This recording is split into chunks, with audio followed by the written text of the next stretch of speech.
Hi అండి, welcome to Charitha's kitchen. ఈరోజు recipe బఠానీ చాట్. ఇది సింపుల్గా ఇంట్లోనే ఎలా చేసుకోవచ్చో చూద్దాం. దీనికోసం ముందుగా 1 కప్ వరకు వైట్ పీస్ అంటే తెల్ల బఠానీని ఓవర్ నైట్ నానబెట్టుకోవాలి.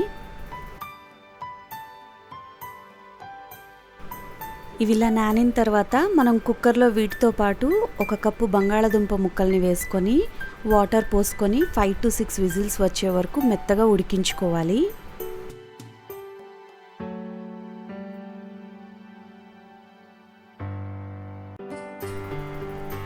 చూశారు కదా, చక్కగా ఉడికింది. దీన్ని స్మాషర్తో కానీ గరిటతో కానీ లైట్గా ఇలా స్మాష్ చేసుకొని పక్కన పెట్టుకోవాలి.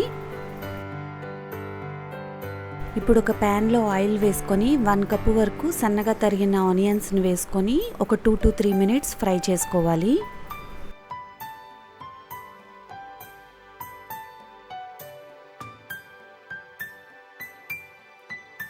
ఈ ఆనియన్స్ కొంచెం వేగిన తర్వాత 1 టేబుల్ స్పూన్ అల్లం వెల్లుల్లి పేస్ట్ వేసుకొని పచ్చివాసన పోయే వరకు ఇంకొక 2 నిమిషాలు వేయించుకోవాలి.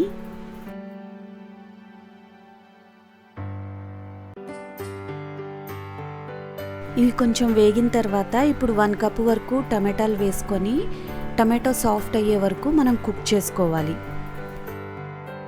ఇప్పుడు ఇందులో 1 టేబుల్ స్పూన్ సాల్ట్, కొంచెం పసుపు వేసుకొని బాగా మిక్స్ చేసుకొని ఉడికించుకోవాలి.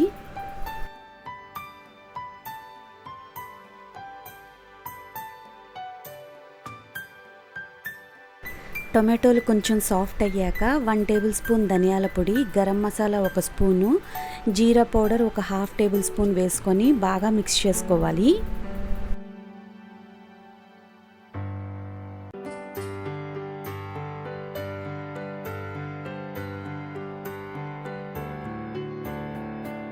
ఇప్పుడు మనం ఉడికించుకున్న బఠానీని వేసుకొని ఇంకొన్ని వాటర్ పోసుకొని బాగా కలిసేలాగా కలుపుకోవాలి.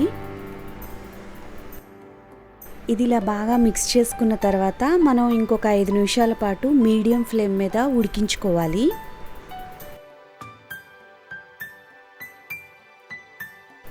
ఇలా ఉడికించుకునే మధ్యలో ఒకసారి టేస్ట్ చూసుకొని ఉప్పు సరిపోకపోతే కొంచెం ఉప్పు వేసుకోవాలి. తర్వాత మీ టేస్ట్కి తగ్గట్టు కారం కూడా యాడ్ చేసుకొని బాగా మిక్స్ చేసుకోవాలి.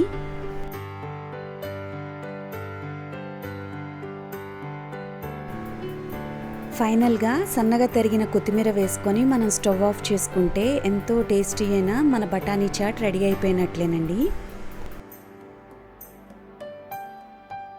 ఇప్పుడు ఈ చాట్ని మనం ప్లేటింగ్ చేసుకుందాము. ముందు ప్లేట్లో మనం రగడా చాట్ని వేసుకొని పైన సన్నగా తరిగిన ఆనియన్స్, కొంచెం సేవ్, తర్వాత కొంచెం కొత్తిమీర, టమాటా పీసెస్ వేసుకొని సర్వ్ చేసుకుంటే చాలా బాగుంటుందండి. ఇందులో మీరు కావాలనుకుంటే పైన కొంచెం పెరుగు కానీ లేదా నిమ్మరసం కానీ పిండుకోవచ్చు. ఇంతేనండి, సింపుల్గా మన రగడా చాట్ రెడీ అయిపోయింది. మీరు ఇలా ఒకసారి తప్పకుండా ట్రై చేసి చూడండి. నా వీడియో కనుక మీకు నచ్చినట్టయితే తప్పకుండా లైక్ చేసి, షేర్ చేసి, సబ్స్క్రైబ్ చేసుకోండి. Thank you for watching.